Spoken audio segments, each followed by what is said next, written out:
भगवते वासुदेवाय। सूत उवाच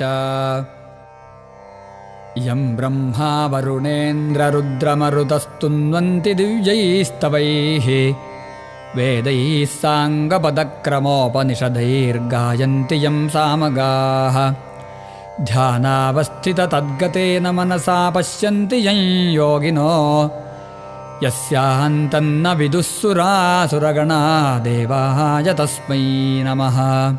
पृष्ठे भ्राम्यदमन्दमन्दरगिरिग्रावाग्रकण्डोजनान्निद्रालोः कमठाकृतेर्भगवतः श्वासानिलाः पान्तु वः यत्संस्कारकलानुवर्तनवशाद्वेलानिभेनाम्भसाम् यातायातमतन्द्रितं जलनिधेर्नाद्यापि विश्राम्यति। पुराणसङ्ख्यासम्भूतिमस्य वाच्यप्रयोजने दानस्य माहात्म्यं पाठादेश्च निबोधत।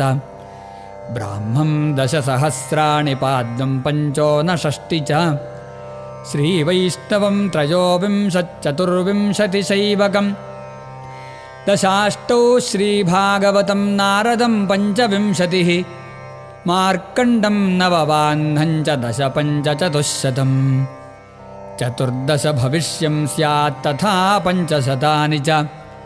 दशाष्टौ ब्रह्मवैवर्तं लिङ्गमेकादशैव तु 24 वाराहमेकाशीतिसहस्रकं स्कान्दं 100 तथा चैकं वामनं 10 कीर्तितं कौर्मं 17 मात्स्यं तत्तु 14 19 सौपर्णं ब्रह्माण्डं 12 तु। एवं पुराणसन्दोहश्चतुर्लक्षमुदाहृतः तत्राष्टादशसाहस्रं श्रीभागवतमिष्यते।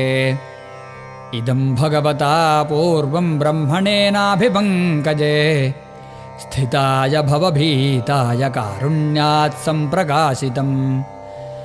आदिमध्यावसानेषु वैराग्याख्यानसंयुतं हरिलीलाकथाव्रातामृतानन्दितसत्सुरं सर्ववेदान्तसारं यद्ब्रह्मात्मैकत्वलक्षणं वस्त्वद्वितीयं तन्निष्ठं कैवल्यैकप्रयोजनं। प्रौष्ठपद्यां पौर्णमास्यां हेमसिंहसमन्वितं ददाति यो भागवतं स याति परमां गतिम्।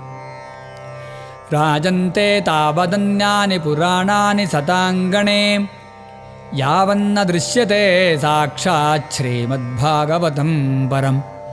सर्ववेदान्तसारं हि श्रीभागवतमिष्यते तद्रसामृततृप्तस्य नान्यत्र स्याद्रतिः क्वचित्। निम्नगानां यथा गङ्गादेवानामच्युतो यथा वैष्णवानां यथा शम्भुः पुराणानामिदं तथा। क्षेत्राणां चैव सर्वेषां यथा काशी ह्यनुत्तमा तथा पुराणव्रातानां श्रीमद्भागवतं द्विजाः।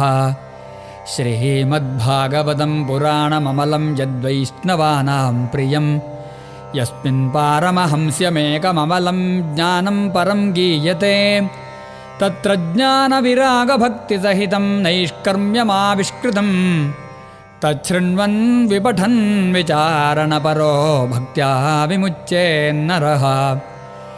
कस्मै येन विभासितोऽयमतुलो ज्ञानप्रदीपः पुरा तद्रूपेण च नारदाय मुनये कृष्णाय तद्रूपिणा योगीन्द्राय तदात्मनाथ भगवद्राताय कारुण्यतः तच्छुद्धं विमलं विशोकममृतं सत्यं परं धीमहि।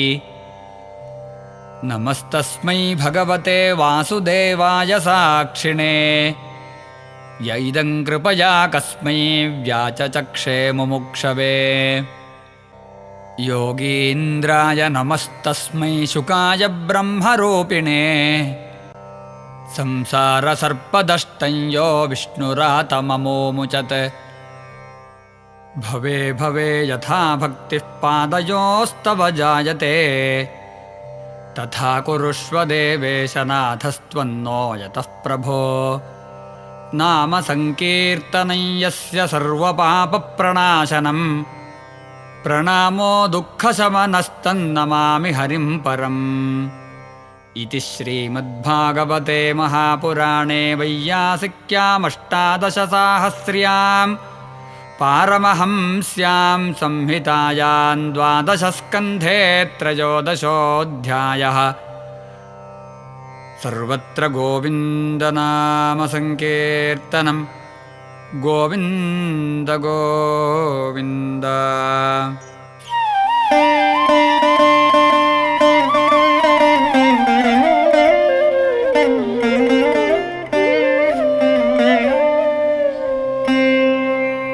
त्वदीयं वस्तु गोविन्द तुभ्यमेव समर्पये तेन त्वदङ्घ्रिकमले रतिं मे यच्छ शाश्वतीम्। स्वस्त्यस्तु ते कुशलमस्तु चिरायुरस्तु गोदन्ति वाजि धनधान्यसमृद्धिरस्तु ऐश्वर्यमस्तु विनयोस्तु रिपुक्षयोस्तु सन्तानमस्तु सततं हरिभक्तिरस्तु।